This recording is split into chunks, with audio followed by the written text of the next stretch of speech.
So which weapon should you use on your Columbina? In this video I'll be going through all of the catalysts in the game and ranking them in the tier list based around which of them is going to be the best weapon for Columbina. Before we continue that though, if you're trying to get Columbina or her weapons or constellations, I would recommend getting your Genesis crystals from LDshop.gg.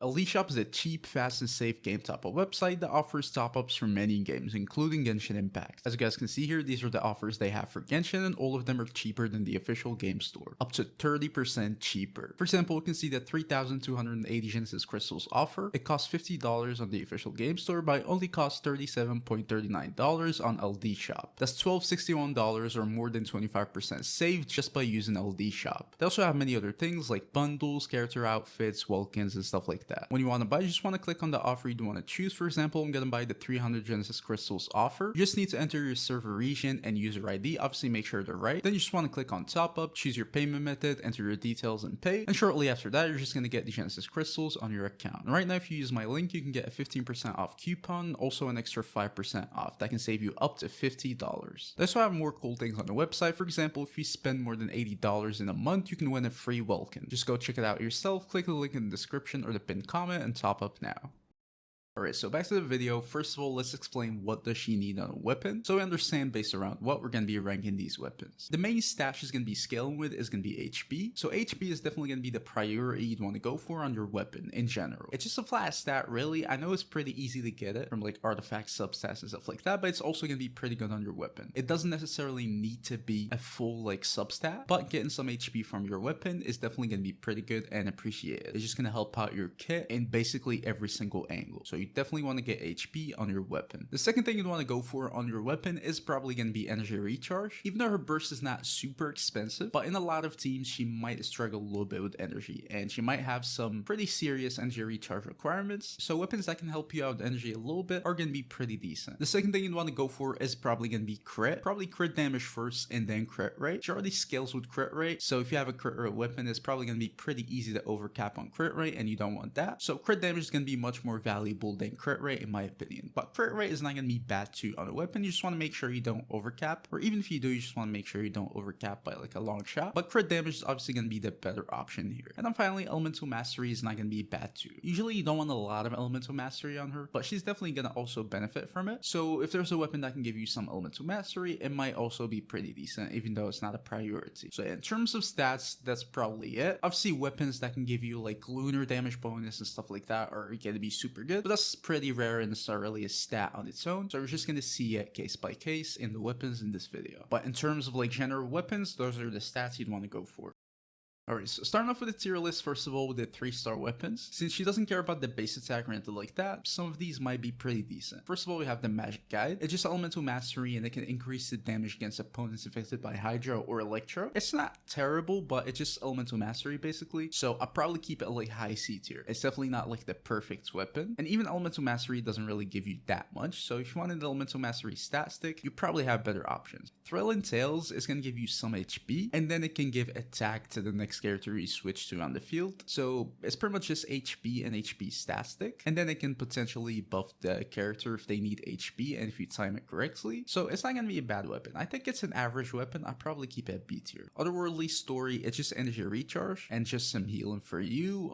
Just as an energy recharge stat stick, I'd probably keep it low B tier. Emerald Orb is just going to be elemental mastery, but even less than the Magic Guide. The passive is just going to give you attack if you trigger any reaction basically, which is not valuable on Columbina, so I'll probably keep it at C tier. Honestly, I'd throw the Magic Guide at low B tier and then keep this at C tier because it's basically just like double the elemental mastery. Twin Nephrite is just crit rate. It's not terrible, but it doesn't even give you that much crit rate, so I'll probably keep it at C tier. And then Amber's Bed is just elemental mastery, so I would also throw it at low B tier. Now for the 4-star options, we have the Favonius Codex. It's going to give you energy recharge, and then it might give you some energy if you deal crit hits, which is pretty good, but generally it's just like an energy recharge weapon. It's not bad, so I'll probably keep it low B tier too. The Witset is just going to be crit damage, which is pretty good. For the passive, it's just going to be the Witset random passive, so it can either give you attack, elemental damage, or elemental mastery. The elemental mastery increase is going to be decent, but the attack and elemental damage are just going to be pretty much useless, so the passive is not that good, but you can use it as a crit damage stat stick, so I'd also keep it at B tier. Sacrificial Fragment is just going to be elemental mastery stat stick basically. It's going to give you a lot of elemental mastery. The passive is not really that good. It's just going to reset your skill, which you don't really need on Columbina, so I'd also keep it at B tier. Royal Grimoire is just attack, so it's going D tier. Solar Pearl is just crit rate. The passive is basically completely useless really. It's just going to increase your damage, and I think that counts as damage bonus, so I keep it at C tier just for the crit rate. Prototype Amber is going to be super good actually. It's going to give you HP, and then when you use your burst, it's going to give you 4 energy every 2 seconds at refinement 1 for 6 seconds, so that's basically 12 energy. And then also all of your party members are going to regenerate 4% HP every 2 seconds for this duration. So for Columbina herself, it can be an HP stat stick, and then also it's going to give her some energy, which is heavily appreciated as I said before. Also the biggest thing is that it can turn her into a healer just out of nowhere because she scales with HP. You're going to be building a lot of HP for Columbina, so those 4%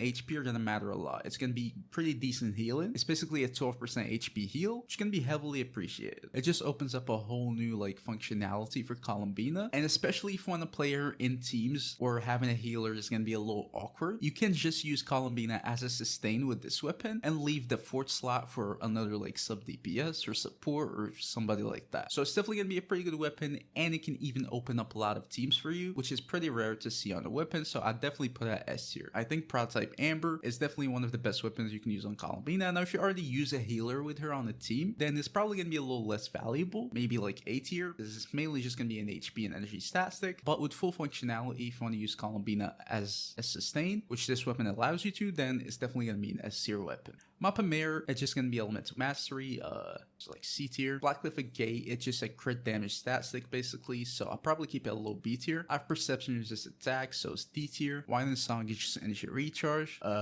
pretty low amount, so I'll keep it like C tier. Prospero is just attack, so it's D tier. Dodoco Tail is just D tier. Action Ring is just energy recharge, and then when you trigger an electro elemental reaction, it can give 10% elemental damage bonus to the characters involved in that, but I don't think it's going to be that good in Columbina's team. So honestly, I just put out B tier just for the energy recharge, or honestly even C tier because it doesn't really give you that much energy recharge. So yeah, just keep it out high C tier. Oshoran Eye just gonna be attack and some energy recharge from the passive. Just like C tier just for the energy recharge. Wandering Even Star is just elemental mastery and then some attack. It might even give some attack to your party members. I don't think that's usually valuable with her teams. I'd keep it at low B tier too, or mid B tier. Fruit of Fulfillment is just energy recharge. Passive is just more elemental mastery, and then you lose some attack, which Columbina doesn't care about, so I think it's pretty decent, just elemental mastery, energy recharge. I'll probably put it like high B tier rounds. Sacrificial Jade is going to be crit rate, but the passive is going to give you a lot of HP when you're not on the field, and then also it can give you some elemental mastery. You can easily trigger that with Columbina, so it's going to give you 3 things of the stats that she needs: some crit rate, HP, and then also elemental mastery, and that's going to make it pretty valuable in my opinion. I don't think it's S tier material, but I do think it's probably one of her best 4-star options, so I'll probably keep it at A tier. Flow Impurity is just attack and elemental damage bonus, doesn't really matter, so it's probably D tier. Ballad of the Boundless Blue is just gonna be energy recharge. Passive is not really that good, so I'll probably keep it as C tier too. Ashgrave and Drinking Horn is gonna be HP. I just realized we have very few weapons that give you HP as a substat, so that's one of the few. The passive is just some damage, so I don't think it's that good, but it scales with HP, so it can be decent, but yeah, it's nothing really special.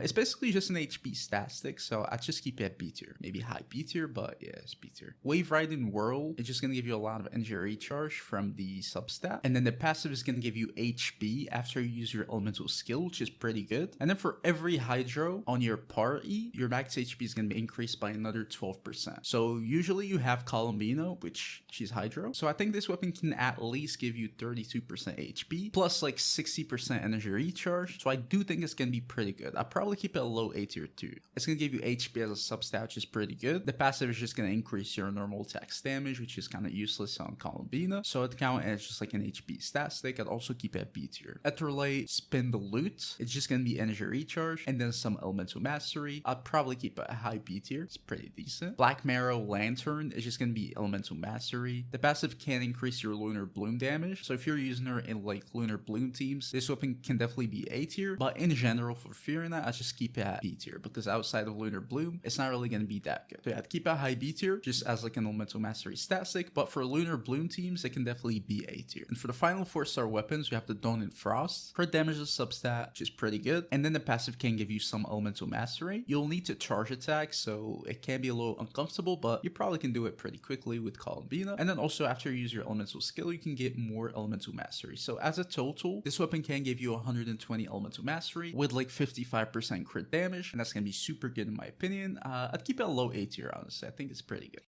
Now moving on to the 5-star options, and I'm just saying right away, most of them won't really matter because she doesn't really care about the base attack increase, so a lot of them will be kind of like useless. For example, the Scoured Atlas, it basically doesn't give you anything, it's just attack. Passive is basically fully useless, so I just keep it at D tier. Last Prayer is going to be crit damage and an elemental damage bonus, which is not really that useful at all. I keep it at C tier. Memory of Dutch is just a full attack weapon, so it's going D tier. Jadefall Splendor is going to give you HP, which is pretty good. The passive can regenerate energy for you after using your elemental burst, which is also super good, and it can give you some elemental damage bonus, which is not really important for Columbina. So it's basically just HP, a lot of it, and then some energy, so it's pretty decent. I'll probably keep it at A tier. Everlasting Moonglow is just gonna be HP, and then it's just gonna be giving you heal and bonus, normal attacks damage bonus. The passive is kind of useless, but you can use it as a good HP stat stick. I hate this weapon, but for Columbina it can be pretty usable, just a lot of HP, so I'd keep it at low A tier, honest, just like 50% HP pretty much. So yeah, it's definitely gonna be pretty usable on Columbina. It's better than most stat stick. Gyra's Verity is just gonna be crit damage. It can also give you some elemental skill damage bonus. I don't think it's gonna be that useful, but just as a crit damage stat stick, I keep it at A tier. It's gonna give you a lot of crit damage, like 66%, so it's gonna be pretty usable in my opinion. 1,000 Floating Dreams is just gonna be elemental mastery, and then either more elemental mastery from the passive or more elemental damage bonus, which is not really gonna be that good. And it's probably gonna give you more elemental damage bonus, so yeah, it's definitely just gonna be an elemental mastery stat stick basically. I'd keep either high B tier or low A tier, probably low A tier. So Slaycel's Remembrance, it's basically just gonna be crit damage. Passive is completely useless, and it's not even gonna give you that much crit damage actually, because it's just a high base attack, low substat weapon, so it's not gonna be as good as the other stat sticks here. I keep it at B tier honestly, probably high B tier, but it's still a B tier weapon. Cashflow Supervision is just gonna be crit rate, also a pretty small amount of crit rate. Passive is completely useless too,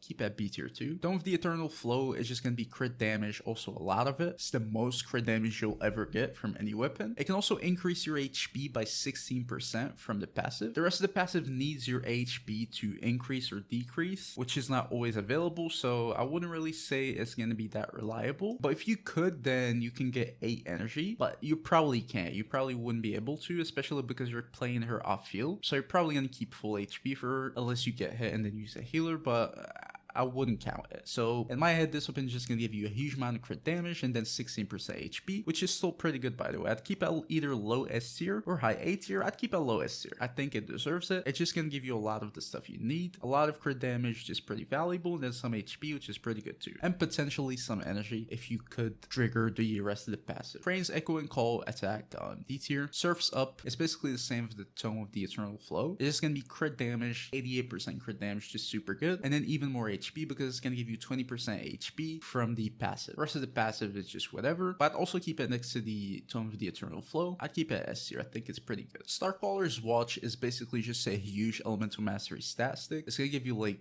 300 elemental mastery or something. It's a little overkill in my opinion. You probably don't want that, so I'd probably keep it at low A tier. Same thing with the Sunny Morning Sleeping. It's basically just an elemental mastery stat stick really, so I'd also keep it at low A tier. It's a lot of elemental mastery, but it definitely hits diminish your returns. Vivid Notions, it's a small amount of crit damage. The rest of the passive is kind of whatever.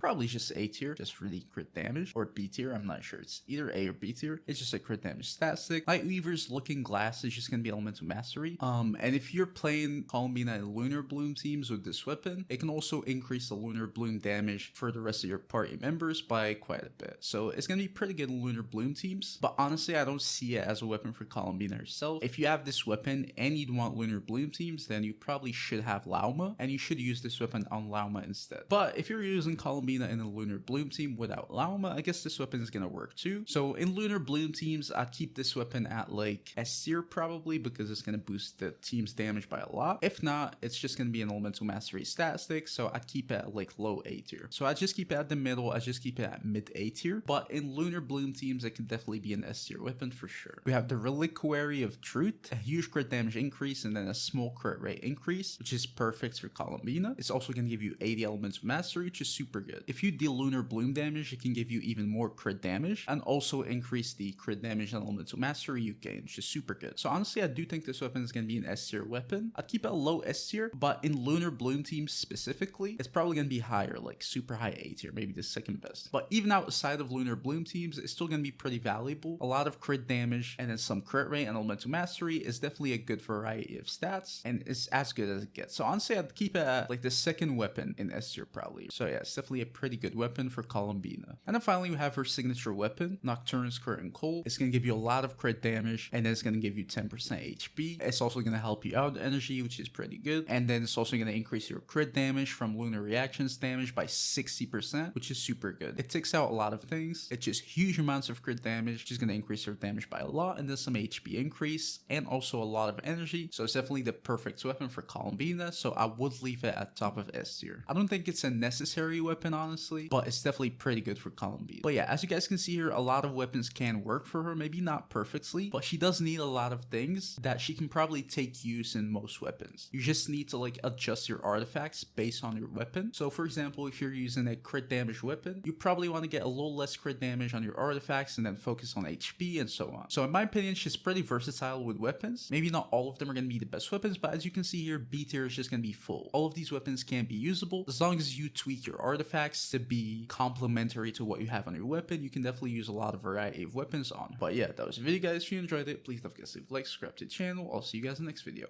Peace.